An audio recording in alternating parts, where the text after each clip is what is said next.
آپ نے جو سوال پوچھا ہے کہ آپ نے یہ حدیث بیان کی ہے کہ وطن کی محبت ایمان کا حصہ ہے، اور اس تعلق سے آپ نے پوچھا ہے کہ اگر میں نے بیان کیا ہے تو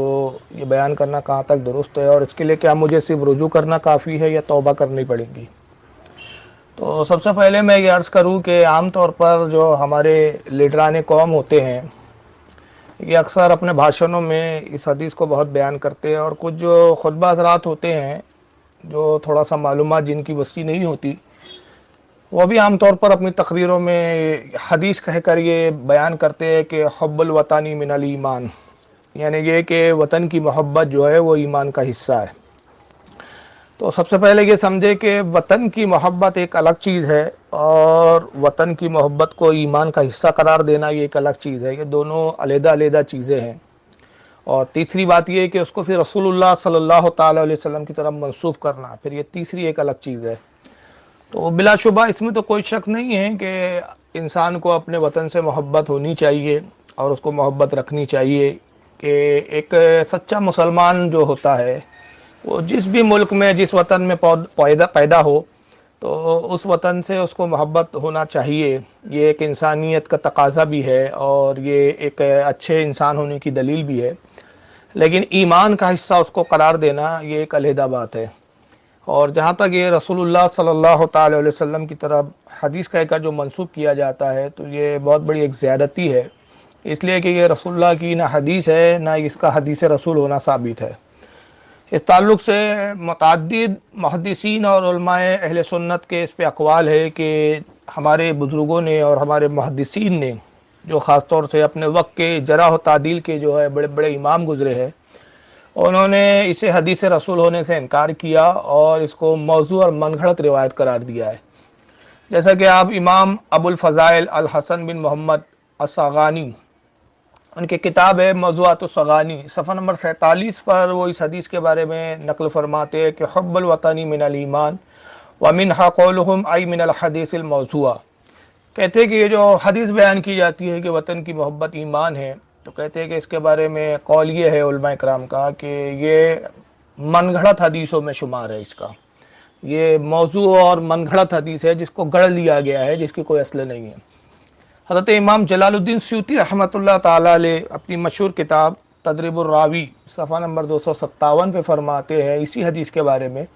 کہ حاذا الحدیث لیس لہ اصل، کہتے ہیں کہ اس حدیث کی ہرگز کوئی اصل ہے ہی نہیں۔ تو محدثین اکرام کے جو ہے نزدیک یا ان کی اصطلاح میں یاد رکھیں کہ جب وہ لیس لہ اصل کہتے ہیں یا لا اصل لہ کہتے ہیں تو یہ دونوں کے جو معنی اور مراد ہوتی ہے وہ یہ ہوتی ہے کہ یہ حدیث جھوٹی اور من گھڑت ہے، یعنی وہ جھوٹی موضوع اور من گھڑت حدیث کے لیے یہ لفظ استعمال کرتے ہیں۔ تو گویا امام جلال الدین سیوطی کے نزدیک یہ حدیث جو ہے وہ جھوٹی اور من گھڑت حدیث ہے۔ اسی طرح حضرت امام محمد بن عبد الباقی زرقانی رحمۃ اللہ تعالیٰ علیہ، انہوں نے حضرت امام شمس الدین سخاوی رحمۃ اللہ علیہ کی مشہور و معروف کتاب ہے المقاصد الحسنہ، اس کی تلخیص کی ہے اور اس کا نام رکھا ہے مختصر المقاصد الحسنہ، اس کا صفحہ نمبر 111 ہے اور حدیث نمبر 3058 ہے۔ تو امام زرقانی رحمۃ اللہ علیہ اس حدیث کے بارے میں اس میں فرماتے ہیں لا عرفہ، یعنی کہتے ہیں کہ اس حدیث کو ہم نہیں پہچانتے، اس حدیث کو ہم جانتے ہی نہیں کہ یہ حدیث رسول ہے۔ مطلب وہ کہہ رہے ہیں کہ محدثین کے نزدیک یہ حدیث رسول ہونا مطلب یہ پہچانتے ہی نہیں محدثین کہ یہ حدیث رسول ہے، انکار کرتے ہیں وہ کہ یہ رسول اللہ کی حدیث ہے ہی نہیں اصل میں۔ اسی طرح حضرت امام ملا علی قاری رحمۃ اللہ تعالیٰ علیہ، ان کی مشہور ایک کتاب ہے جرح و تعدیل پر اور اسماء و رجال پر، کہ جس کا نام ہے المصنوع فی معرفت الحدیث الموضوع، صفحہ نمبر 91 ہے اس کا۔ تو ملا علی قاری فرماتے ہیں کہ حب الوطنی من الایمان لا اصل لہ عند الحفاظ،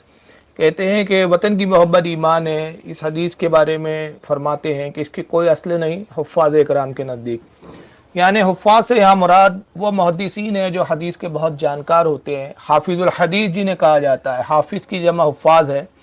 اور محدثین کے اصطلاح میں حافظ یا حفاظ اس جماعت کو کہا جاتا ہے کہ جو حدیثوں کے جانکار ہوتے ہیں۔ اور حافظ الحدیث کی شرط یہ بیان کی جاتی ہے کہ جسے کم از کم 1,00,000 حدیثیں ما اسماء و رجال اور ما متن، سند اور متن کے ساتھ، جس کو حفظ و باقاعدہ لفظ تو لفظ